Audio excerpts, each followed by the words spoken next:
हमने last topic पर हमने बात की थी विद्यार्थी, शिक्षक और शिक्षण। उससे पहले हमने किया था आपका यूनिट 4 से ही आपका सेकंड टॉपिक था meaning of yoga education. Yoga education का मीनिंग, उसके फैक्टर्स, उसके गोल्स हमने सब उसमें किए थे। तो आज आपका टॉपिक है शिक्षण, जो यूनिट 4 में से ही आपका थर्ड जो टॉपिक था, सेकंड जो टॉपिक था योगा एजुकेशन, उसमें आपका योगा एजुकेशन के नेक्स्ट टॉपिक है स्टूडेंट, टीचर एंड टीचिंग। तो स्टूडेंट का मतलब आपको बता दिया गया था लास्ट टॉपिक में, टीचर का बता दिया गया था। तो आज आपका जो टॉपिक है वो है टीचिंग। तो शिक्षण का अर्थ, शिक्षण का क्या अर्थ है? शिक्षण एक त्रिआयामी प्रक्रिया है जिसको हम टीचिंग भी बोलते हैं। इंग्लिश में हम शिक्षण को टीचिंग बोलेंगे। टीचिंग मतलब पढ़ाना। तो टीचिंग का क्या मतलब है? छात्र, जो स्टूडेंट है वो पाठ्यक्रम के माध्यम से अपने स्वरूप को प्राप्त करते हैं। अर्थात इसको हम और इजी कैसे बोलेंगे कि किसी विषय वस्तु को माध्यम बनाकर शिक्षक एवं विद्यार्थी के बीच विचारों के परस्पर आदान प्रदान या जो परस्पर अंतर प्रक्रिया है उसको शिक्षण कहते हैं। ठीक है, अगेन आई रिपीट इट, पाठ्यक्रम के माध्यम से अपने स्वरूप को प्राप्त करते हैं स्टूडेंट्स। देन किसी विषय वस्तु को माध्यम बनाकर शिक्षक एवं शिक्षार्थी के बीच विचारों के आदान प्रदान और परस्पर अंतर प्रक्रिया को, जो इनके बीच आपस में जो आदान प्रदान होता है किसी विषय वस्तु को समझने के लिए, और परस्पर जो अंतर प्रक्रिया होती है, अंतर प्रक्रिया जो इंटरनल कॉन्सेप्ट होता है किसी बात को बताना या सिखाने के लिए, उसको हम शिक्षण कहते हैं। टीचिंग हिंदी में शिक्षण और इंग्लिश में इसका मीनिंग, इसको टीचिंग बोला जाता है। तो ये तो बेसिक मीनिंग हो गया। अब नेक्स्ट टॉपिक है इसी में कि शिक्षण को हम कैसे बता सकते हैं, या शिक्षण के घटक या फिर जो वेरिएबल जो टीचिंग होती है उसमें कितने पॉइंट्स होते हैं। तो नेक्स्ट टॉपिक जो आपका हेडिंग होगा वो क्या है? शिक्षण के घटक या शिक्षण के चर। इसमें 3 स्टेप्स होते हैं। टीचिंग में 3 स्टेप्स माने गए हैं। नंबर 1 है, इसमें जो फर्स्ट पॉइंट है वो क्या है? स्वतंत्र चर। स्वतंत्र चर क्या होता है? स्वतंत्र चर के अंदर टीचर आता है। 3 तरह से हम इसको अगर डिवाइड करें, 3 कैटेगरी में इसको हम टीचिंग को डिवाइड करके देखें तो इसको क्या बोलेंगे कि ये एक त्रिमुखी प्रक्रिया है। त्रिमुखी मतलब जिसमें 3 स्टेप्स हैं। 3 तरीके से हम इसको बता सकते हैं। तो ये त्रिमुखी प्रक्रिया है जिसमें शिक्षक, शिक्षार्थी और पाठ्यक्रम, ये तीनों चीजें ऐड होती हैं। इसके बिना टीचिंग क्या है? टीचिंग निरर्थक है, उसका कोई मीनिंग नहीं है अगर ये 3 स्टेप के अंतर्गत नहीं चलती है। तो शिक्षा एक त्रिमुखी प्रक्रिया है जिसमें शिक्षक और शिक्षार्थी सजीव हैं, जबकि जो पाठ्य वस्तु है या पाठ्यक्रम है वो क्या है? वो निर्जीव के अंतर्गत आता है। ठीक है, तो 3 तरह से हम इसको कैसे समझेंगे? जो इसको हम 3 तरह से डिवाइड करेंगे। नंबर 1 कि जो शिक्षक है, शिक्षण है और पाठ्यक्रम है, इन तीनों को हम किस किस कैटेगरी में रखेंगे? तो सबसे पहले आता है स्वतंत्र चर, इंडिपेंडेंट वेरिएबल। जो एजुकेशन है उसका जो फर्स्ट पॉइंट है वो है इंडिपेंडेंट वेरिएबल, स्वतंत्र चर, जिसके अंदर कौन आता है? टीचर। इसके अंदर टीचर आएगा। क्यों? क्योंकि वो पूरी तरह से स्वतंत्र है, वो बाध्य नहीं है किसी गुरु या शिष्य के अंतर्गत। वो सिर्फ क्या है? वो एक स्वतंत्र चर के अंतर्गत आता है कि वो अपने जो पाठ्यक्रम है, जो विषय वस्तु है, उसको पढ़ाने के लिए वो बिल्कुल स्वतंत्र है। तो स्वतंत्र चर के अंतर्गत हो गया शिक्षक। अधिगम अनुभव प्रदान करने के लिए विभिन्न कार्य करता है। जो टीचर है वो अधिगम किसको बोला जाता है? अधिगम है सीखना, सीखने को अधिगम बोलते हैं। तो टीचिंग क्या है? टीचिंग भी एक सीखने की ही प्रक्रिया है। तो उसके अंदर इसमें स्वतंत्र चर जो 3 तरह से इसको डिवाइड किया गया है। फर्स्ट है स्वतंत्र चर जिसके अंदर टीचिंग आता है। दूसरा है आश्रित चर, डिपेंडेंट वेरिएबल। इसके अंदर क्या है? इसके अंदर आएगा स्टूडेंट, क्योंकि स्टूडेंट पूरी तरह से अपने पाठ्यक्रम को समझने के लिए, उस ज्ञान को प्राप्त करने के लिए आश्रित है। किसके ऊपर? टीचर के ऊपर। ठीक है। तो सेकंड है आश्रित चर, जिसके अंतर्गत स्टूडेंट्स आते हैं। ठीक है, क्योंकि शिक्षण प्रक्रिया में नियोजन व्यवस्था एवं प्रस्तुतिकरण के अनुसार कार्य करना पड़ता है। जो स्टूडेंट है उसको अपने सब्जेक्ट से रिलेटेड आप अपने जो भी नॉलेज है उसको जब आप स्कूल में देखते हैं, कॉलेजेस में देखते हैं, आपका एक टाइम टेबल होता है। तो जो टीचिंग है, टीचिंग के अंतर्गत टाइम टेबल क्या है, बहुत इंपॉर्टेंट चीज होती है, क्योंकि उसी में आपके सब्जेक्ट्स डिवाइड होते हैं कि आपकी क्लास कब और कितने बजे और कहाँ पर होगी, या कौन सा टीचर आपको वो पढ़ाएगा। तो स्टूडेंट क्या है, पूरी तरह से डिपेंडेंट है, तो उसको आश्रित चर बोला जाता है शिक्षण के अंतर्गत। अगर शिक्षण को बताया जाए तो तीन तरह से जो इसको त्रिमुखी जो इसको प्रक्रिया बताई गई है, त्रिमुखी प्रक्रिया में क्या क्या चीजें हैं शिक्षण के अंतर्गत। नंबर एक है टीचर, दूसरा है छात्र, और तीसरा है विषय वस्तु या पाठ्यक्रम, लर्निंग प्रोसेस। ठीक है। तो जो फर्स्ट था स्वतंत्र चर, उसके अंदर क्या है, उसके अंदर अंतर्गत आते हैं टीचर्स, जो पूरी तरह से अपने ज्ञान को देने के लिए स्वतंत्र होते हैं। ठीक है। सेकंड है आश्रित चर, आश्रित चर के अंतर्गत कौन आते हैं, स्टूडेंट्स, जो पूरी तरह से उस ज्ञान को प्राप्त करने के लिए अपने टीचर के ऊपर या अपने गुरु के ऊपर आश्रित होते हैं, तो इसलिए आश्रित चर बोला गया उनको, डिपेंडेंट वेरिएबल। थर्ड है हस्तक्षेप, हस्तक्षेप चर, इंटरवेनिंग वेरिएबल, इसको हस्तक्षेप बोलते हैं, मतलब जो इंटरफेयर जिसमें होता है, बिना हस्तक्षेप के आप किसी ज्ञान को नहीं प्राप्त कर सकते, या बिना किसी चीज में सवाल जवाब किए बगैर आप उसको नहीं समझ सकते। तो हस्तक्षेप चर है थर्ड पॉइंट। इसके अंतर्गत क्या आएगा, शिक्षण प्रक्रिया में पाठ्य वस्तु, शिक्षण विधियां, शिक्षण युक्तियां, शिक्षण व्यूह आदि हस्तक्षेप चर के अंतर्गत आते हैं। आपका लेसन, आपका जो सब्जेक्ट है, आपका लेसन है, उसको कितने उसके अंदर कितने अध्याय हैं, उनको कैसे आपको पढ़ना है, वो सब एक किसके अंदर होता है, इंडेक्स के अंतर्गत होता है। तो ये क्या है, हस्तक्षेप।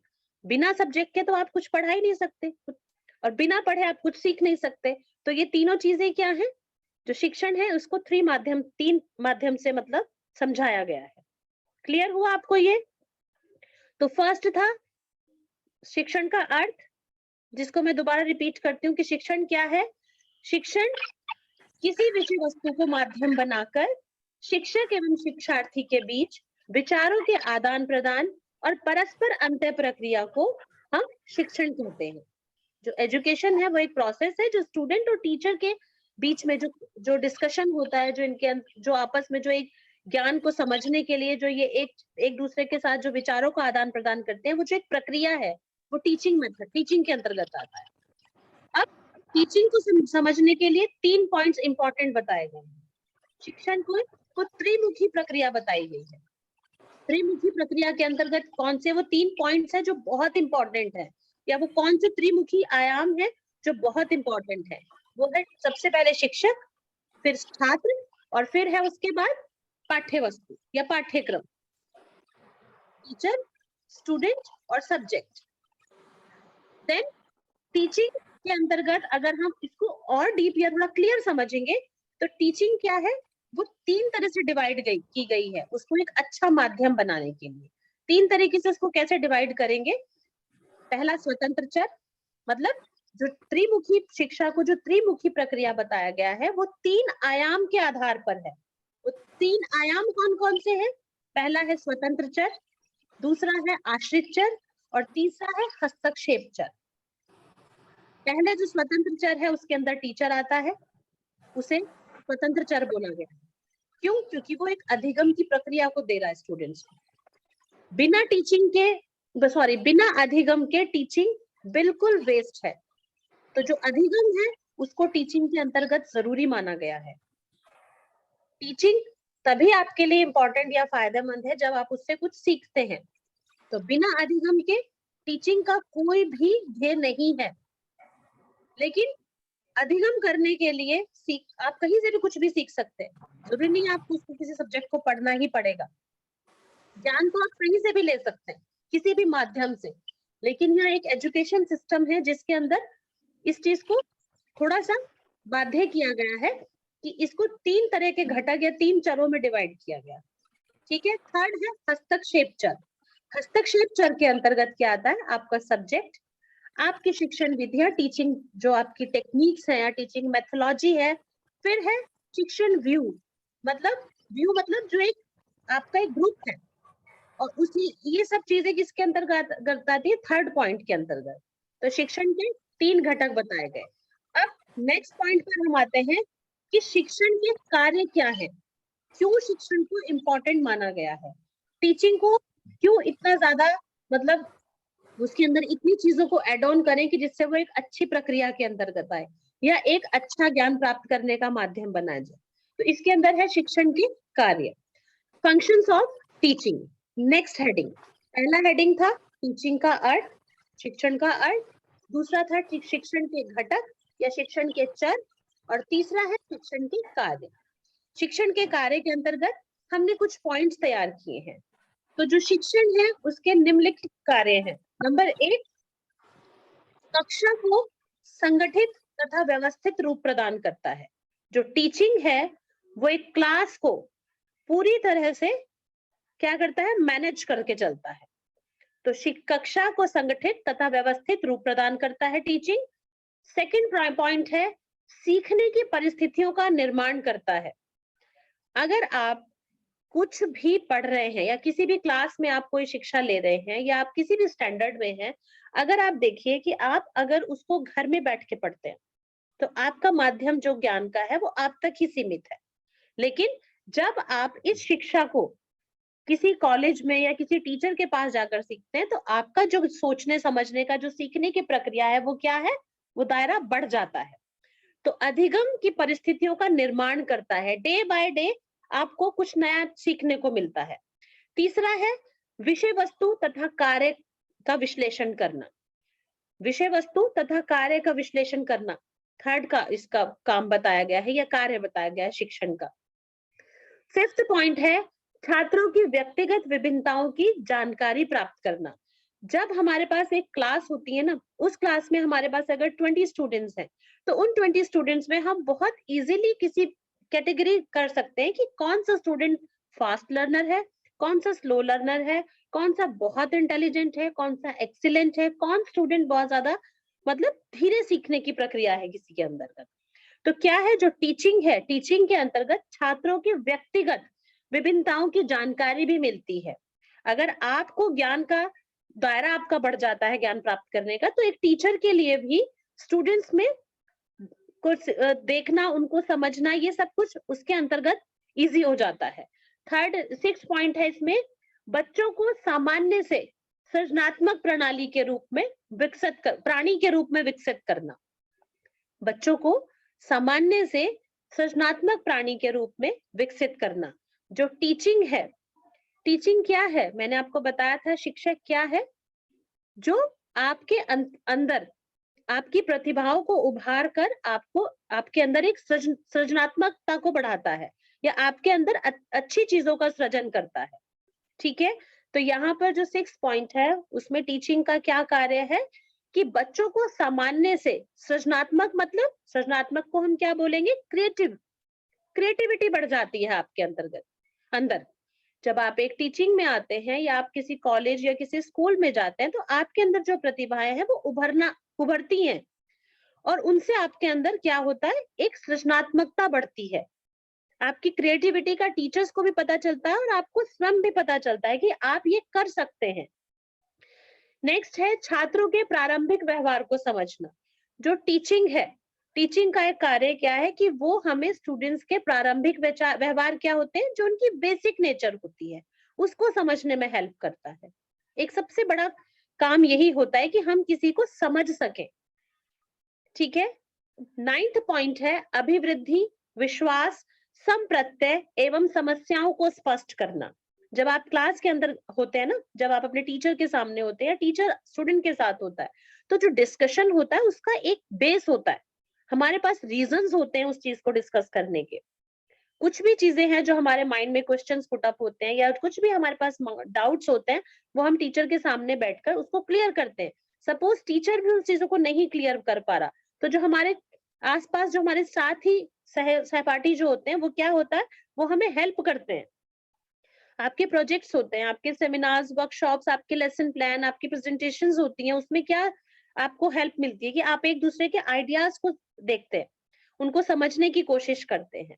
ठीक है, तो छात्रों के प्रारंभिक व्यवहार को समझना, अभिवृद्धि, विश्वास, संप्रत्यय एवं जितने भी डाउट्स हैं या प्रॉब्लम्स हैं, उनको आप क्लियर करना सीखते हो, उनके सॉल्यूशंस आपको मिलने शुरू हो जाते हैं।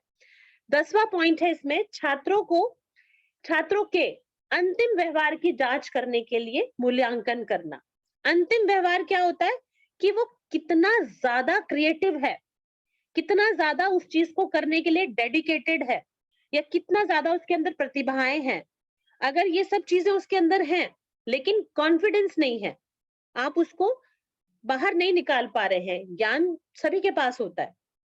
एक अच्छा स्टूडेंट जरूरी नहीं है कि वो एक अच्छा टीचर बने, लेकिन एक अच्छा टीचर ये भी ऐसा नहीं है कि वो सबको, मतलब सबके लिए अच्छा हो।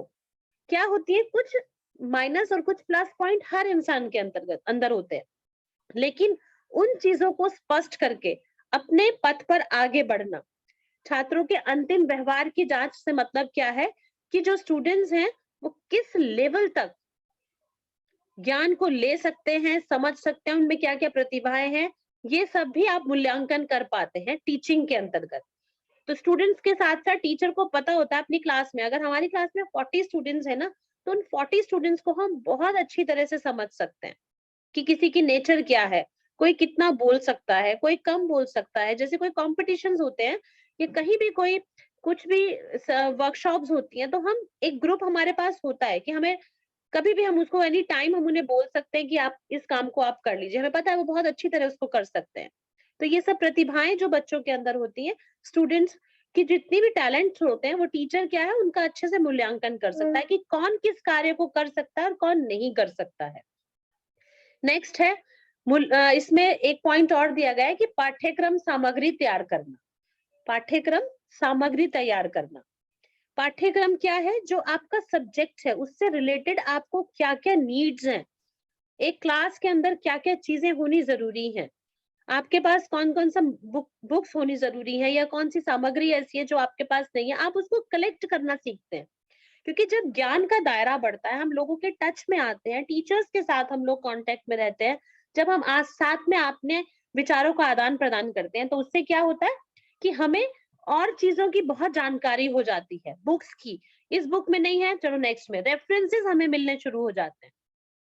तो पाठ्यक्रम की सामग्री तैयार करने के लिए भी टीचिंग आपको बहुत ज्यादा हेल्पफुल है। अब है शिक्षण की विशेषताएं। पहला था शिक्षण के कार्य, फंक्शंस ऑफ टीचिंग। नेक्स्ट है शिक्षण की विशेषताएं। शिक्षण की विशेषताएं क्या है? नंबर 1, इसके भी 10 पॉइंट आप मानकर चलिए। इसका पहला पॉइंट है शिक्षण का स्पष्ट एवं निश्चित लक्ष्य रखना। जो शिक्षण की जो सबसे पहली इंपॉर्टेंट जो विशेषताएं बताई गई हैं वो क्या है कि एक क्लियर और फिक्स्ड एक एम होना चाहिए।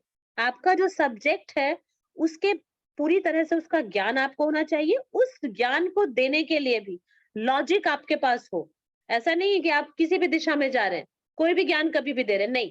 अगर मेरी आपकी क्लास टीचिंग मेथोलॉजी है तो मुझे उससे रिलेटेड ही आपको पढ़ाना है। ये नहीं कि मैं आपको अपने वैल्यूज और ये सब कुछ हटा के, या जितनी भी टीचिंग के अंदर चीजें आती हैं उन सबको हटा के मैं आपको आसन और प्राणायाम सिखाने लग गई। अगर मेरा सब्जेक्ट टीचिंग मैथोलॉजी है तो ये मेरे पास निश्चित एक इसका लक्ष्य होना चाहिए कि टीचिंग मैथोलॉजी क्यों जरूरी है स्टूडेंट्स के लिए, या टीचिंग मैथोलॉजी से रिलेटेड क्या क्या चीजें हम और ज्यादा क्रिएटिव कर सकते हैं। ठीक है। सेकंड पॉइंट है छात्र प्रतिक्रियाओं को बढ़ावा देना।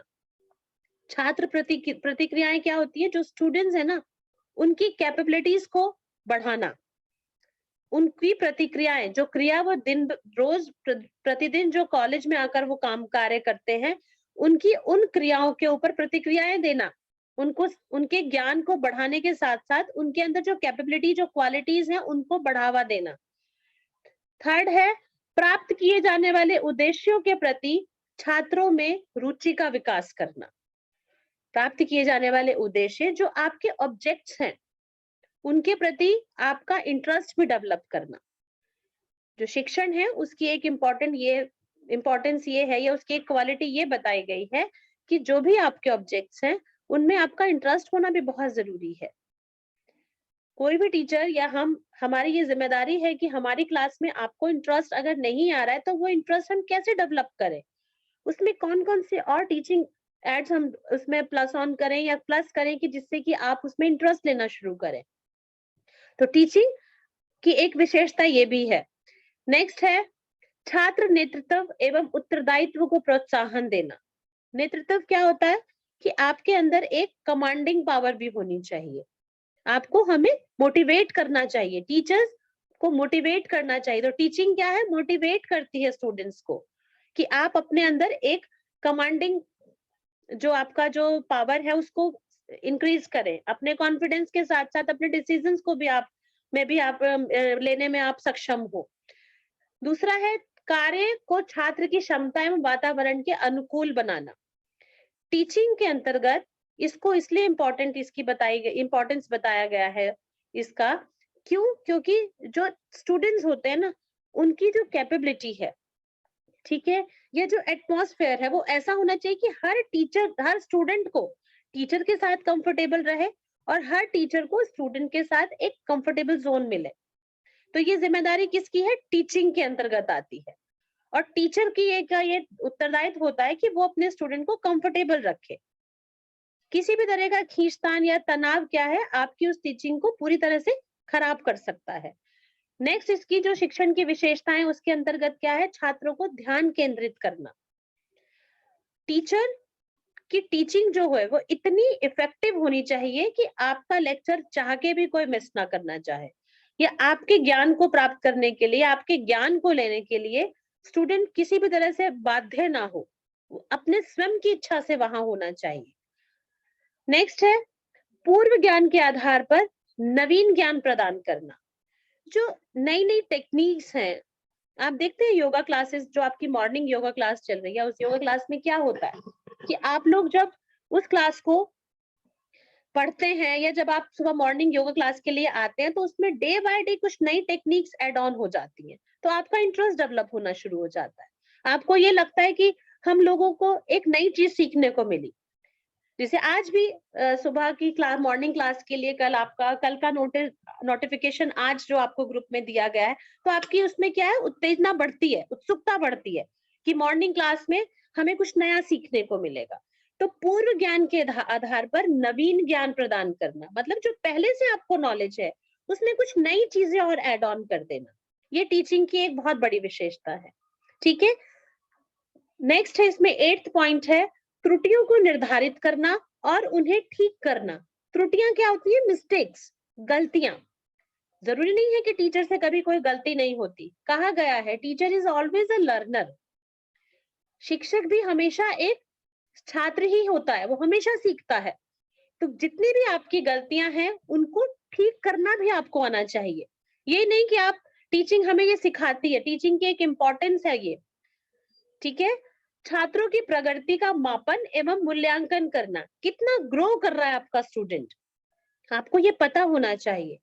आपको उसकी ग्रोथ को भी देखना चाहिए कि आपकी जो नॉलेज है या टीचिंग के अंतर्गत आप जो उसे ज्ञान दे रहे हैं वो उस टीचिंग को में ग्रो कर पा रहा है या उससे वो ज्ञान ले पा रहा है। तो ये सब चीजें क्या है, ये टीचिंग की विशेषताओं के अंतर्गत आता है। फिर है इसमें एक सबसे लास्ट पॉइंट, कौन सा पॉइंट था ये, 9th था कि 8th था बेटा? आप लास्ट बताएंगे, अभी 10th आपने 9th बताया, छात्रों की प्रगति का मूल्यांकन करना। ओके ठीक है, ये 10th पॉइंट इसका क्या है जो सबसे इंपॉर्टेंट है, शिक्षक का ईमानदार होना। जो टीचर है वो, उसका ईमानदार होना बहुत जरूरी है। ईमानदारी का मतलब आप ये नहीं कि वो मतलब जो भी फाइनेंशियल जो भी चीजें होती हैं या अपने पैसे को लेकर या लेन देन को लेकर ईमानदारी, यहाँ ईमानदारी से मतलब है कि जो उसके स्टूडेंट्स हैं उसके लिए वो इक्वल होना चाहिए, उसके अंदर किसी के लिए भी कोई पार्शियलिटी ना हो, ना तो अपने विषय को लेकर उसके अंदर पार्शियलिटी हो कि मैं ही ज्ञानी हूं, बस मुझे ही सब ज्ञान है, जो मैंने बोल दिया बस वही सत्य है, ऐसा नहीं होना चाहिए। किसी एक स्टूडेंट को बहुत प्रोत्साहन दे रहा है और दूसरे को दबाने की कोशिश कर रहा है, ये भाव भी नहीं होने चाहिए। बहुत ज्यादा कठोर वाणी ना हो, दूसरे के इमोशंस को समझना चाहिए, तो ईमानदारी के अंतर्गत ये सब डाल सकते हैं आप। तो ये 10 पॉइंट्स है शिक्षण की जो विशेषताएं हैं। क्लियर हुआ आपको? दोबारा रिपीट करने की जरूरत नहीं है? हाँ जी मैम, एक पॉइंट आप प्लीज बता दीजिए, फंक्शन ऑफ टीचिंग में थर्ड पॉइंट आपने क्या बताया था, third and fourth? Third point ना, प्राप्त किए जाने वाले उद्देश्यों के प्रति छात्रों में रुचि का विकास करना। मतलब जो आप सीख रहे हैं, ये जो ऑब्जेक्ट, ये इसमें पूछ रही हूँ मैं, फंक्शन ऑफ टीचिंग में। ओके, फंक्शंस ऑफ टीचिंग, शिक्षण के कार्य में जो थर्ड पॉइंट था वो था विषय वस्तु तथा कार्य का विश्लेषण करना। इसको एक बार बता देंगे?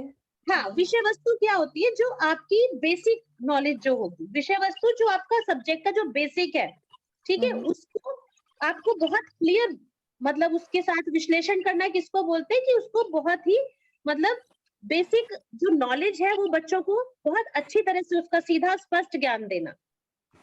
ठीक है, ऐसे नहीं कि आप बेसिक चीजें नहीं भूल पा रहे और आगे आगे उसमें बढ़ रहे हैं। तो आपके अंदर, टीचर के अंदर ये गुण होना चाहिए, टीचिंग आपकी ऐसी होनी चाहिए कि बेसिक चीजों से आप आगे बढ़े। ऐसे नहीं कि आप बेसिक को छोड़कर आप पहले नेक्स्ट टॉपिक पर पहुंच गए। तो बेस नहीं छोड़ना है, विषय वस्तु तथा कार्य का विश्लेषण करना। आपको ये कैटेगराइज करना आना चाहिए कि आपको स्टेप बाय स्टेप एक सब्जेक्ट को कैसे कंप्लीट करना है किसी को पढ़ाने के लिए।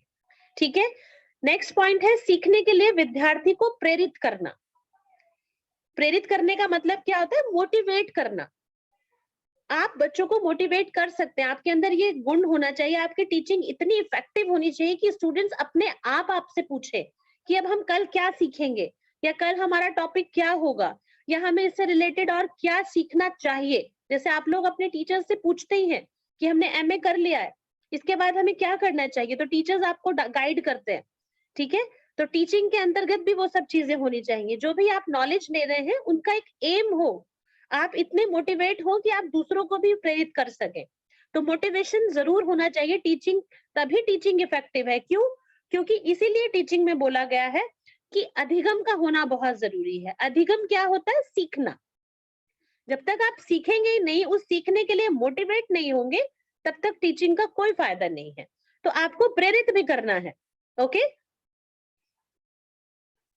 कुछ और पूछना है इस दो टॉपिक से related? Thank you ma'am. Next है, अगर हम सिर्फ पॉइंट्स में शिक्षण के बारे में बात करेंगे तो इसको भी हम कुछ पॉइंट्स में लिख सकते हैं। आप हेडिंग उसके डाउन की मतलब लिखिएगा सिर्फ कि शिक्षण की और क्या क्या चीजें बहुत ज्यादा जरूरी मानी गई है। ठीक है, तो पहला पॉइंट है शिक्षण एक अंत्य प्रक्रिया है। अंत्य प्रक्रिया क्या होती है? जो कक्ष में ही चलती है, जिसमें शिक्षक, जिसमें टीचर और स्टूडेंट दोनों होते हैं। ठीक है, नेक्स्ट है शिक्षण कला तथा विज्ञान दोनों ही है। जो टीचिंग है वो कला तथा विज्ञान दोनों ही है। कैसे? क्योंकि जो टीचिंग होती है वो प्राकृतिक, कलात्मक तथा वैज्ञानिक दोनों ही तरह से दी जाती है। अब आप योग शिक्षा ले रहे हैं, योगा एजुकेशन में आप जितना इसका स्पिरिचुअल मीनिंग आपको समझ आ रहा है, साइंटिफिकली भी आपको उतना ही दिया जाता है, आपके सब्जेक्ट में भी है। अगर आप वेद पुराण या उपनिषद पढ़ रहे हैं तो आप क्या साथ में क्या ले रहे हैं? एनाटॉमी फिजियोलॉजी भी आप साथ साथ पढ़ रहे हैं। ठीक है, क्योंकि बिना साइंटिफिक रीजन या बिना साइंटिफिक फंक्शन के तो आप चीजें समझ ही नहीं सकते। तो शिक्षण क्या है, टीचिंग क्या है? वो कला भी है और विज्ञान भी है। थर्ड पॉइंट है शिक्षण एक विकासात्मक प्रक्रिया है। विकासात्मक क्या है? कि हर सिचुएशन में आप एक अपेक्षित परिवर्तन ला सकते हैं। जो शिक्षण प्रक्रिया है, ये जो टीचिंग मेथड है, उसमें स्टूडेंट्स के विकास के लिए आप अपने अकॉर्डिंग भी अपने व्यवहार या उनके व्यवहार में एक परिवर्तन ला सकते हैं। आपने देखा है कि जो योग में जो स्टूडेंट्स आते हैं ना, वो जरूरी नहीं है कि सारे बहुत ही स्पिरिचुअल हो या बहुत ही बैलेंस्ड हो या बहुत ही काम हो। कुछ बहुत ही ज्यादा चंचल प्रवृत्ति होती है, कुछ बहुत ज्यादा एग्रेसिव भी होते हैं, बात बात पे किसी को गुस्सा भी आ जाता है। लेकिन फर्स्ट सेमेस्टर में हमें अगर ये नेचर बच्चों की दिखती है तो सेकंड सेमेस्टर तक वो थोड़े बैलेंस्ड होना शुरू हो जाते हैं। तो इसका मतलब उनका ग्रो कर रहे हैं, वो चीजों को समझ रहे हैं। खुद ही कई स्टूडेंट्स हमें बोलते हैं कि मैम आज हम लोगों को, पहले में बहुत गुस्सा आता था लेकिन हम चीजों को थोड़ा बर्दाश्त करना सीखते हैं, सहनशीलता आ गई। सहनशीलता का मतलब ये नहीं है कि आप चीजों को अपने अंदर दबा रहे हैं, लेकिन छोड़ देना आता है आपको, रहने दो, लेट इट बी, कोई प्रॉब्लम नहीं है, ये भाव आपके अंदर आ जाता है। तो इसका मतलब आप ग्रो कर रहे हैं, आपके व्यवहार में परिवर्तन लाया जा सकता है। तो टीचिंग क्या है? शिक्षण एक विकासात्मक प्रक्रिया है। डे बाय डे आपकी, देखो बेसिक नेचर तो नहीं बदली जा सकती, जो कारण शरीर में है, जो आपका व्यवहार है, जो बेसिक नेचर है, जो जन्म से आपके साथ है, उसको तो हम नहीं बदल सकते, लेकिन उनमें कुछ चेंजेस लाया जा सकता है, कुछ परिवर्तन उसमें लाया जा सकता है कि हम उसको कुछ ऊपर नीचे कर सकते हैं, जो चीज ज्यादा है उसको कम कर सकते हैं। और योगा एजुकेशन इसका एक सबसे बड़ा सफल माध्यम माना गया है, क्योंकि इसमें आपका स्पिरिचुअली, फिजिकल और मेंटल तीनों तरह से आपका ग्रोथ होता है। ठीक है। फोर्थ पॉइंट है, शिक्षण एक निर्देशन की प्रक्रिया है। शिक्षण एक निर्देशन की प्रक्रिया है। कैसे? इसमें जो स्टूडेंट्स होते हैं उनके अनुसार आप टीचिंग में थोड़ा सा, मतलब उनके अनुसार विकास या प्रयास कर सकते हैं कि कई बार आपके स्टूडेंट्स आपको सिखा देते हैं, तो विकास तो हो रहा है, निर्देशन तो है उसमें। कि कई बार क्या होता है कि आपके पास एक कुछ अच्छा, आप अपनी चीजों को नहीं समझा पा रहे हैं, लेकिन कोई एक ऐसा अच्छा स्टूडेंट होता है, जो कुछ बच्चे ऐसे भी होते हैं ना कि जो बहुत क्रिएटिव होते हैं, बहुत अंडरस्टैंडिंग होते हैं, बहुत ब्रिलियंट होते हैं, तो वो आपको आइडियाज देते हैं। तो टीचिंग क्या है? दोनों तरह से विकास का एक प्रक्रिया है। ठीक है। या निर्देशन प्रक्रिया, निर्देशन मतलब आप एक दूसरे को कमांड दे सकते हैं। निर्देशन का मतलब यह है कि शिक्षण में छात्रों की योग्यताओं के अनुसार उनके विकास का प्रयास किया जा सकता है, लक्ष्य निर्देशन दिया जा सकता है। जैसे काउंसलिंग होती है, काउंसलिंग क्या है? वो इसी तरह की प्रक्रिया, इसी प्रक्रिया के अंतर्गत आएगा। जैसे आप एडमिशन लेने जाते हैं, आफ्टर 12th बच्चे बहुत सी तैयारियां करते हैं, कॉम्पिटिटिव एग्जाम्स की तैयारी करते हैं, लेकिन कई बार उनका माइंड सेट नहीं होता है कि उन्हें करना क्या है। उनके पेरेंट्स को भी नहीं पता होता है कि हम अपने बच्चों को किस उसमें डालें। तो एक काउंसलिंग सेशन होता है कॉलेजेस में, जो आपको एक निर्देशन देते हैं। तो कुछ स्टूडेंट्स कैसे होते हैं कि वो टीचिंग से ये सब चीजें अपने अंदर डेवलप कर लेते हैं कि उन्हें क्या करना है फ्यूचर में, उनका एम बिल्कुल क्लियर होता है।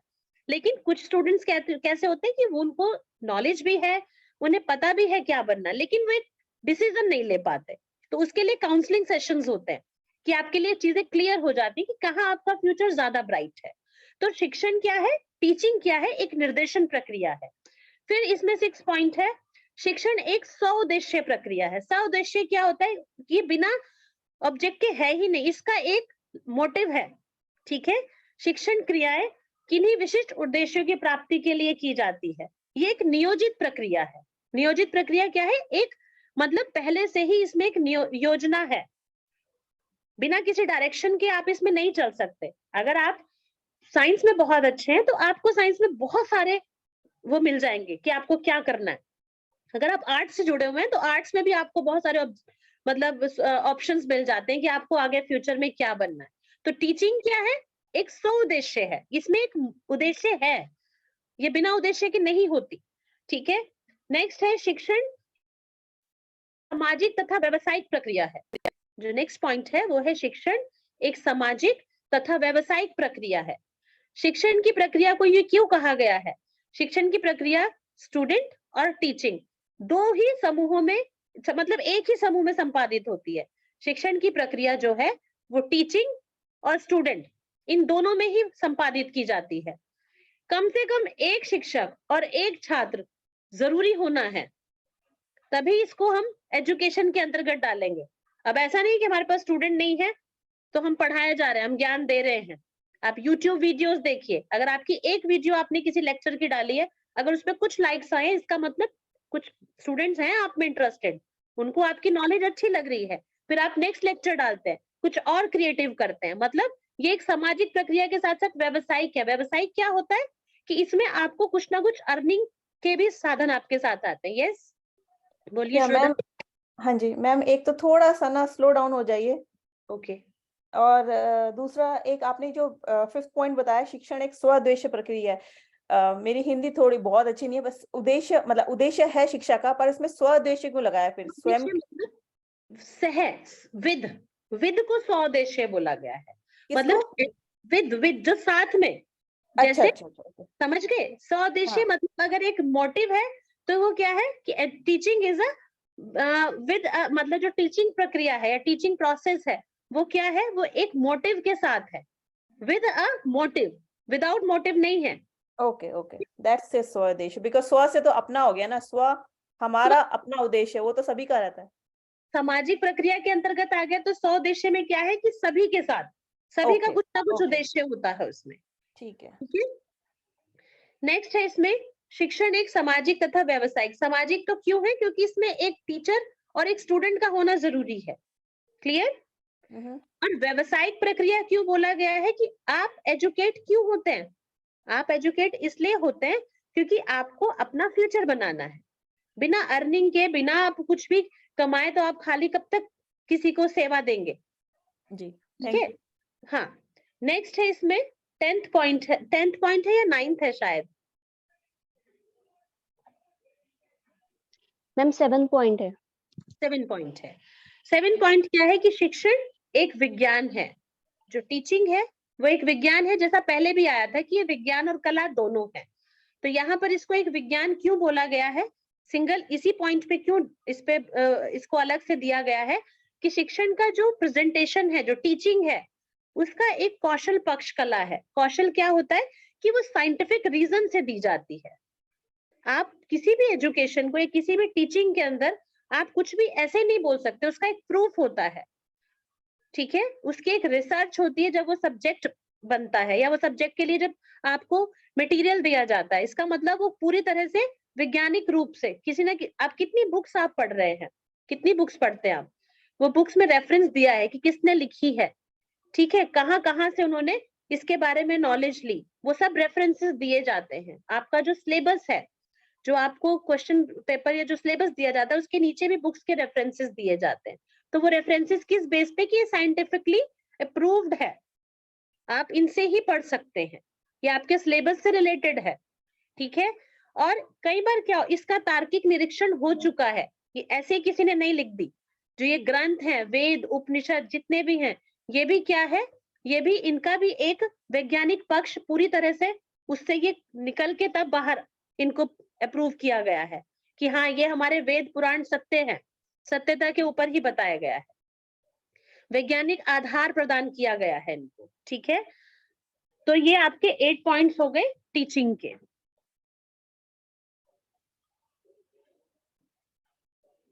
यहाँ तक किसी को कुछ समझ नहीं आया तो वो पूछ सकते हैं।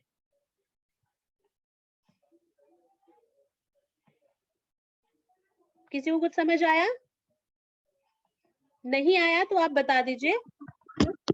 मैम ये जो भी आपने लास्ट पॉइंट्स नोट डाउन कराए हैं तो विशेषताओं के अंतर्गत ही आएंगे? विशेषताओं के अंतर्गत आएंगे, यस। Thank you. अभी इससे रिलेटेड किसी को कुछ पूछना है?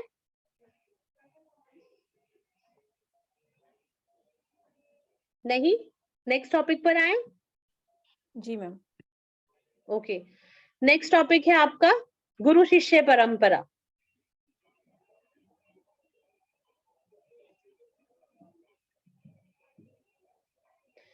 नेक्स्ट टॉपिक है गुरु शिष्य परंपरा।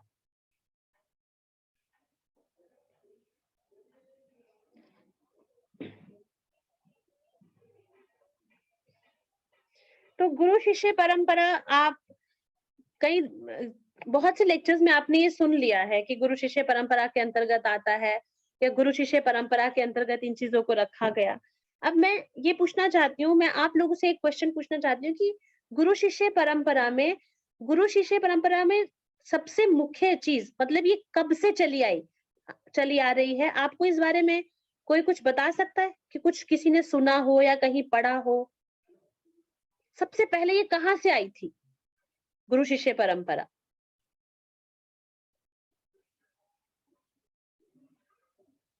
हमें पता है कि हमारे इंडिया में बहुत से गुरुकुल हैं या गुरु शिष्य को ज्ञान देता है या शिष्य गुरु को लेते हैं, लेकिन ये इसकी जो उत्पत्ति हुई थी गुरु शिष्य परंपरा, इसका चलन या कब से ये स्टार्ट हुआ था, किसी को इस बारे में कुछ पता है? इसका बेसिक वैदिक काल से। जी, वैदिक काल से। वैदिक काल से। कुछ इसके बारे में आपको कुछ पता है कि इसके सबसे पहले गुरु कौन थे?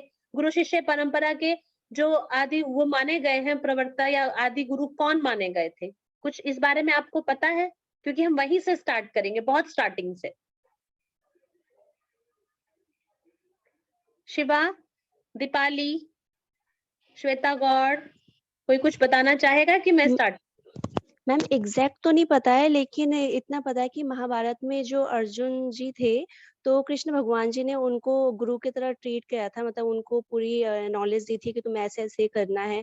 तो गुरु शिष्य की परंपरा आई थिंक वहीं से चली आ रही है। मुझे अच्छा, एग्जैक्ट नहीं पता है, मैंने वहीं से बताया नहीं, है बस। ठीक है, आपने बहुत अच्छा बोला है। जितना भी पता है, हमें थोड़ा सा बोलना भी जरूरी है कि हमें पता चले कि आप लोगों को भी कितनी नॉलेज है। ठीक है, हाँ जी, देखो हाँ जी। हम स्टार्टिंग से स्टार्ट करेंगे, बहुत बेसिक से, कि गुरु शिष्य परंपरा कहाँ से आई। तो इसकी एक स्टोरी है, हम उस स्टोरी को आज बात करेंगे, क्योंकि अभी हमारे पास 15 मिनट्स है। तो इसको बाकी हम जो नेक्स्ट जितना भी होगा गुरु शिष्य परंपरा में, वो हम नेक्स्ट टॉपिक में भी उसको डिस्कस करेंगे। ठीक है, तो गुरु शिष्य परंपरा का कब से स्टार्टिंग इसकी है, या कब से ये माना गया है, कब से ये चलन में आई। तो इसको, इसकी एक स्टोरी थी कि जब शिव भगवान थे, जो महादेव थे, वो अपने अनवरत तप, अखंड ध्यान, उसकी एक महाविस्फोटक ऊर्जा से, ऐसा बोला जाता है जो शिव भगवान थे उनमें इतनी, उन्हीं को बोला गया है सृष्टि के, पूरी सृष्टि के रचयिता या जो भी बोला गया है कि सृष्टि उन्हीं से ही है। ये योग विद्या है वो तभी से ही है जब से शिव शक्ति है या आदिनाथ शिव है। ठीक है, तो जो महादेव थे वो अपने ध्यान में थे पूरी तरह से। ठीक है, तो उनके ध्यान से एक जो एनर्जी जो प्रोड्यूस हुई थी, उस एनर्जी से क्या हुआ था, पूरी सृष्टि क्या है, उससे एकदम से आवेशित हो गई थी जब वो अपने ध्यान में बैठे थे। लेकिन उनकी जो वो एक जो तपस्या में जब वो बैठे हुए थे, जो उनकी एनर्जी थी जिससे पूरी सृष्टि को माना गया है कि पूरी सृष्टि की उत्पत्ति ही कहाँ से है, आदिनाथ शिव के समय से कहते हैं कि योग विद्या की उत्पत्ति हुई है। और हिरण्यगर्भ को माना गया है कि योग के पहले जो, मतलब जो प्रवक्ता थे, आदि प्रवक्ता, वो कौन थे, वो थे हिरण्यगर्भ थे। ठीक है, तो यहाँ पर ये कहाँ से स्टार्ट हुई योग विद्या, गुरु शिष्य परंपरा। तो महादेव के अनवरत तप, अखंड ध्यान की महाविस्फोटक ऊर्जा के महत विस्फोट से ब्रह्मांड का जो प्रत्येक परमाणु था वो आवेशित हो गया। ठीक है, और जब शिव भगवान अपने ध्यान में थे, तो जैसे ही उनकी ध्यान उनका भंग हुआ, तो उन्होंने एक नृत्य स्टार्ट किया। जब आप देखते हैं नटराज की जो मूर्ति है, वो उसी नृत्य के ऊपर है। वो वही है कि जब शिव भगवान ने अपना नृत्य स्टार्ट किया ना, अपने ध्यान, जब जैसे उनका ध्यान भंग हुआ या वो ध्यान में बैठे हुए थे, तो जो उनकी एनर्जी थी उससे इतना विस्फोट हुआ कि वो जैसी उनकी तंद्रा भंग हुई, तो उन्होंने एक अभूतपूर्व नृत्य को स्टार्ट किया। और वो अपने उस नृत्य में इतने डीप हो गए, मतलब डीप चले गए कि वो उस नृत्य को संलग्न उसी में ही रहे, वो कई मतलब युग युगांतर तक, दिग दिगंतर तक वो उसी नृत्य को करते रहे।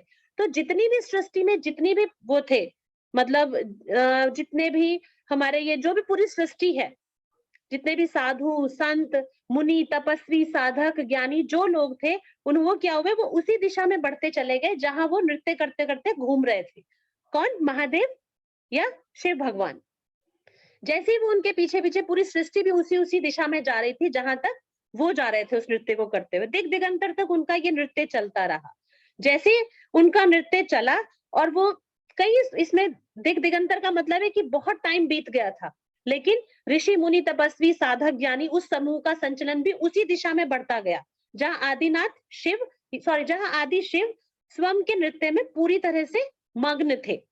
जैसे उन्होंने अपने नृत्य में वो बढ़ते गए, तो वो कहीं एक जगह फिर से ध्यानस्थ होके बैठ गए समाधि में। जैसे ही उनका नृत्य वो खत्म हुआ या वो शांत हुए, तो वो फिर से समाधि में बैठ गए। तो जितनी भी सृष्टि में जितने भी, मतलब जो चीजें उनके साथ उस ऊर्जा के साथ बढ़ रही थी, वो सब थोड़े टाइम बाद अपने अपने स्थान पर वापस पहुंच गए। सृष्टि में वो जहां जहां थे, जो संत ऋषि मुनि जहां जहां तपस्या कर रहे थे, वो वहां जाकर शांत बैठ गए। नृत्य बहुत समय तक चलता रहा। ठीक है, ऋषि तपस्वी जो भी थे वो सब शांत होकर कुछ ऐसा देख रहे थे जो उन्होंने कभी नहीं देखा। लेकिन वो इतनी ऊर्जा थी कि उससे वो सृष्टि में अपने आप को उस ऊर्जा के साथ बहने से नहीं रोक पाए। लेकिन जैसे ही वो नृत्य शांत हुआ और शिव भगवान अपने ध्यान में फिर से मग्न हो गए, तो वहां जितने भी तपस्वी ऋषि मुनि, जो भी ग्रुप उनके साथ दिशा में, जिस दिशा में बढ़ता चला गया, वहां पर क्या हुए, सब अपने अपने स्थान पर वापस पहुंच गए, जैसे शिव भगवान अपनी समाधि में वापस पहुंचे या ध्यान में वापस पहुंचे। लेकिन सप्तऋषि क्या थे, सप्तऋषि वहां से नहीं गए। सप्तऋषि के बारे में आप जानते, सप्तऋषि का नाम सुना है? वो वहीं शांत होकर बैठ गए जहां शिव भगवान अपने ध्यान में थे। उन्हें कल्पना भी नहीं थी कि ये नृत्य क्यों कर रहे हैं वो, या फिर से ये ऐसे शांत होकर कैसे बैठ गए। ठीक है, 7 ऋषियों के अतिरिक्त वहां और कोई भी नहीं था उनके सामने। दर्शकों का जो भी वर्ग था अपने अपने स्थान पर लौट गया। बहुत दिन बीत गए, अनेक ऋतुएं आई, परिवर्तन हुए ऋतुओं में, पर शिव भगवान क्या थे, वो समाधि में ही विलीन रहे। ठीक है, परंतु 7 ऋषि वापस नहीं गए, वो भी वहीं बैठे रहे, ना तो शिव का सानिध्य ही छोड़ा और वहीं अडिग रहे। तो शिव के, उनको क्यों बैठे थे वो वहां पर, वो उस नृत्य का रहस्य जानने के लिए बैठे थे कि अचानक शिव भगवान अपने ध्यान से कैसे उठे, या ऐसी कौन सी एनर्जी थी कि इतने युग युगांतर, दिग दिगांतर तक ये नृत्य चलता रहा और सृष्टि की कोई भी वस्तु, कोई भी प्राणी, जीव अपने स्थान पर रह ही नहीं पाया, वो उस ऊर्जा के साथ बहता चला गया। सब लोग शांत होने के बाद अपने स्थान पर पहुंच गए, उनके जहन में ये सवाल शायद नहीं आया, लेकिन सप्तऋषि वहीं बैठे रहे कि जब तक शिव भगवान का ये ध्यान नहीं टूटेगा या हमें इसका, इस सवाल का जवाब नहीं मिलेगा, तब तक हम नहीं जाएंगे। हमें ये रहस्य जानना है, उन्हें शिव के नृत्य का रहस्य पाना था, उनके डमरू से निकले शब्दों के रहस्य को भी जानना था।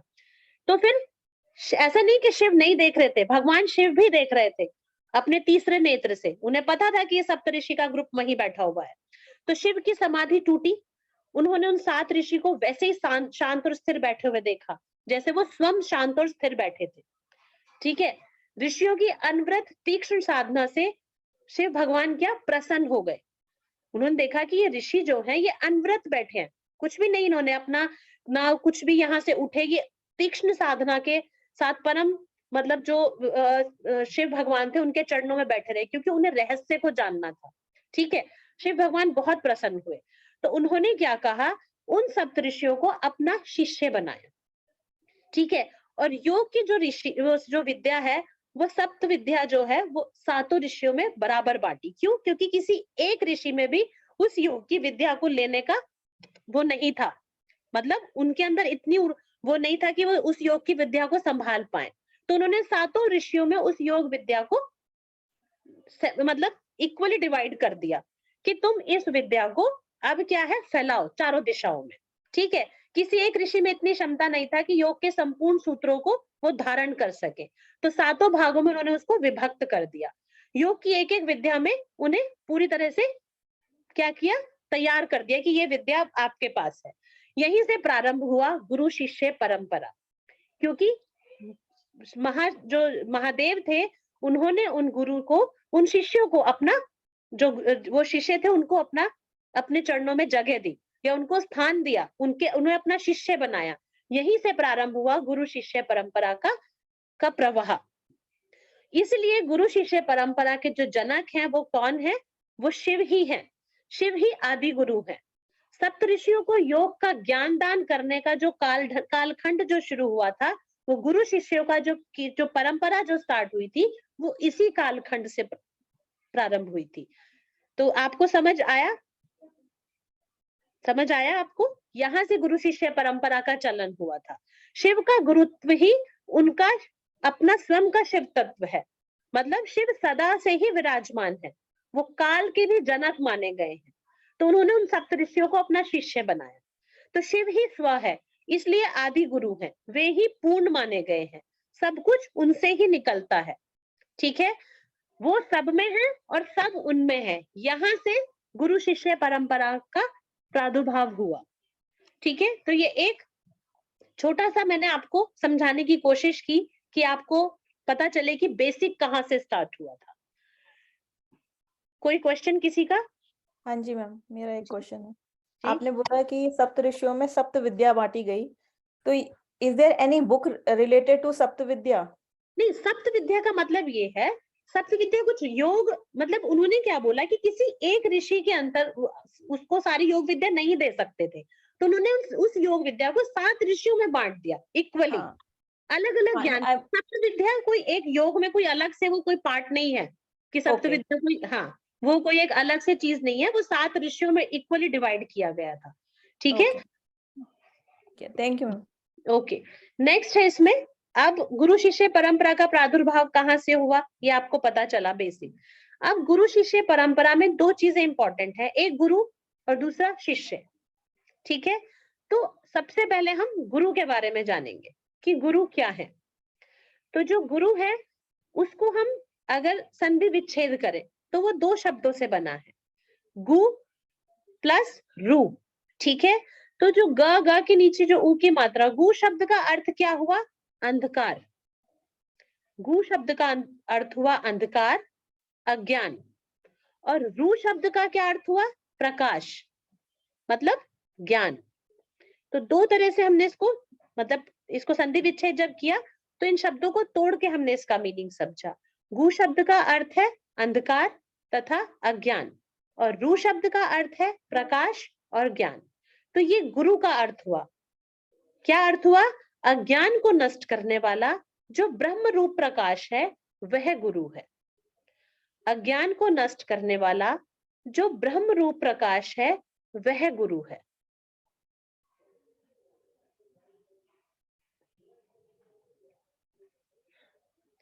वैसे तो हमारे जीवन में जाने अनजाने बहुत गुरु होते हैं, हमारे माता पिता, जहां जिनके साथ हम जिन्होंने हमें जन्म दिया, ठीक है, या हमारी परवरिश की, हमें अच्छे संस्कार दिए, हमारे टीचर, ये सब अलग अलग तरीके से हम समझे तो ये सब गुरु के अंतर्गत ही आते हैं। लेकिन असल में अगर गुरु का संबंध हो, देखा जाए मीनिंग, तो गुरु का संबंध किससे है, शिष्य से होता है, ना कि विद्यार्थी से। विद्यार्थी क्या है, जो विद्या अर्जन कर रहा है, जो विद्या को ले रहा है। लेकिन शिष्य क्या है, शिष्य पूरी तरह से अपने गुरु के ज्ञान को ग्रहण करने के लिए जिज्ञासा उसके अंदर है। तो गुरु हमेशा अपना शिष्य गुरु चुनेगा, शिष्य कभी अपना गुरु नहीं चुनता। गुरु ही अपने शिष्य को सेलेक्ट करता है कि इसके अंदर ये मतलब इसके अंदर ये कैपेबिलिटीज हैं, ये क्वालिटीज हैं कि ये शिष्य बन सकता है। क्योंकि शिष्य बनने के लिए भी बहुत से गुण माने गए हैं, बहुत सी चीजें आपके अंदर होनी बहुत जरूरी है। तो विद्यार्थी तो कोई भी बन सकता है, लेकिन शिष्यत्व लेने के लिए क्या है, आपको एक गुरु की शरण चाहिए, एक गुरु का सानिध्य चाहिए। लेकिन वो गुरु ही डिसाइड करेंगे। जैसे कि अभी दीपाली ने बात की थी कि अर्जुन को श्री कृष्ण ने अब बहुत से उपदेश दिए, धर्म को जानने के लिए, धर्म को जीतने के लिए, धर्म के पे विजय पाने के लिए, धर्म को पालने के लिए। लेकिन अगर हम एक दूसरी कहानी को सुने तो आपने एकलव्य की कथा सुनी है। एकलव्य भी बहुत बड़े धनुर्धारी थे, लेकिन जो उन्होंने द्रोणाचार्य जी को अपना गुरु माना, लेकिन द्रोणाचार्य जी ने उन्हें कभी अपना शिष्य नहीं माना। क्यों? क्योंकि उन्होंने कभी उन्हें दीक्षा नहीं दी। तो इसलिए जब उनको पता चला कि ये इसने मुझे अपना गुरु माना, तो उन्होंने उससे पहले क्या कहा कि आप मुझे क्या देना चाहिए, अगर आपने मुझे अपना गुरु माना है तो मुझे क्या चाहिए। क्या लिया था उन्होंने उनसे, क्या बोलेंगे उसको, अंगूठा। मैम गुरु दक्षिणा। गुरु दक्षिणा। यस, उन्होंने गुरु दक्षिणा मांगी कि आप मुझे गुरु दक्षिणा दो। क्यों? क्योंकि उन्हें पता था कि एकलव्य बहुत अच्छा धनुर्धारी है, वो अर्जुन से भी ज्यादा, मतलब उसके अंदर विशेषताएं हैं, गुण हैं, ठीक है, उससे ज्यादा कैपेबिलिटी है। लेकिन वहां उन्होंने थोड़ा सा पार्शल हुए वो अपने शिष्य के लिए, क्योंकि उन्होंने अपना शिष्य किसको माना था, अर्जुन को, ठीक है। तो जो गुरु है वही अपने शिष्य को चुनता है। शिष्य तो सिर्फ क्या है, जिज्ञासु है। गुरु को वो सेलेक्ट नहीं कर सकता कि मुझे इस गुरु की शरण में जाना है, वो सिर्फ उसके अंदर एक जिज्ञासा होती है कि मुझे इसी गुरु के सानिध्य में शिक्षा दीक्षा मिले। लेकिन वो गुरु के ऊपर है कि वो उसे अपना शिष्य मानते हैं नहीं। तो गुरु क्या है, कैसा है, कौन है, यह जानने के लिए ये भी जरूरी है कि शिष्य कैसा होना चाहिए, ठीक है। अगर आप शिष्य के गुणों को जान लेंगे ना तो गुरु का महत्व आप खुद समझ जाएंगे। खुद गुरु या शिष्य, गुरु वह है जो जान परख कर शिष्य को दीक्षा देता है, ठीक है, और शिष्य भी वह है जो जान परख कर गुरु बनाता है। तो दोनों ही चीजें एक दूसरे के साथ पूरी तरह से जुड़ी हुई है। तो हम इनको, ये इसीलिए एक परंपरा है, ये कोई टेक्निक नहीं है, या ये कोई मतलब एक वो नहीं है कि हम इसको कहीं भी खरीद सकते हैं या किसी भी स्थान पर या कहीं भी जाकर हम इस गुरु शिष्य परंपरा को ऐसे ही पाल लेंगे। इसके अंदर भी बहुत व्रत हैं, बहुत सी चीजें हैं जो आपको ग्रहण करनी है, क्योंकि ये परंपरा है। ये एक पीढ़ी से दूसरी पीढ़ी में हस्तांतरित तो नहीं, ऐसे तो नहीं हो सकती ना कि किसी ने कभी भी कहीं भी गुरु को चुन लिया। आपके अंदर वो शिष्य बनने के गुण भी जरूरी हैं, आपके अंदर वो जिज्ञासा भी जरूरी है। तो अब गुरु का अर्थ आपने समझ लिया। गुरु का अर्थ क्या है? जो अज्ञान को नष्ट करे और ज्ञान का प्रकाश दे। अज्ञान को नष्ट करने वाला जो ब्रह्म रूप प्रकाश है वही गुरु होता है, या जो ब्रह्म रूप प्रकाश का ज्ञान आपको देता है वही गुरु है। क्लियर? श्रद्धा जी, इससे हाँ जी भी मैम। मिलना है कि इट्स ओके? नहीं, बहुत अच्छा पढ़ाया आपने, थैंक यू। ओके, एक्चुअली क्या होता है ना, जो फ्लो में होता है ना, तो वो फ्लो इतना वो समझ नहीं आता कि कई लोगों को हिंदी में थोड़ा प्रॉब्लम हो सकती है, पर मैं नहीं, बहुत ऐसे हिंदी में प्रॉब्लम नहीं है मुझे, लेकिन ओके। थोड़ा फास्ट चलने में हम थोड़े वर्ड्स जो है ना, आप थोड़े स्ट्रॉन्ग वर्ड्स बोल रहे हैं, तो मैं उसको समझने के लिए थोड़ा, इसलिए मैंने बोला थोड़ा सा स्लो डाउन। हाँ, मुझे ये लग रहा था कि टाइम थोड़ा कम है और मुझे हाँ टॉपिक जी, कंप्लीट करना है। हाँ जी, हाँ जी। कंप्लीट नहीं होगा, हमारे पास 1 मिनट बचा है अभी क्लास ओवर होने में। आपको जो भी पूछना है इससे रिलेटेड, जो भी आपको समझ नहीं आया। अच्छा, मुझे आप गुरु शिष्य परंपरा की स्टोरी आपको मैं चाहे तो मैं किसी एक स्टूडेंट को सेंड कर सकती हूँ, आप उसको पढ़िए, प्लीज मैम, प्लीज। ठीक है? और नेक्स्ट क्लास में मैं आपसे ही पूछूंगी कि आपको उसमें क्या समझ आया, कहाँ आप अटके या कुछ समझ। हम स्टोरी किसी को सुना सकते हैं तो बहुत अच्छा लगता है, लेकिन जब नेक्स्ट टाइम हमें कुछ सुनाना तो कुछ मिसिंग, कुछ छूट जाता है हमारा। तो मैं ये आपको सेंड कर दूंगी, ठीक है? तो आप इसको पढ़िएगा जरूर, क्योंकि मुझे बहुत पसंद है ये। तो मुझे लगा कि मुझे आपको बेसिक से स्टार्ट करना है। देखो, गुरु शिष्य परंपरा गुरुकुल्स में हम देखते हैं, तो आप लोगों को भी पता है, ठीक है? शिवा, सब ठीक है? कोई डाउट? किसी को कोई डाउट हो तो बताइएगा प्लीज।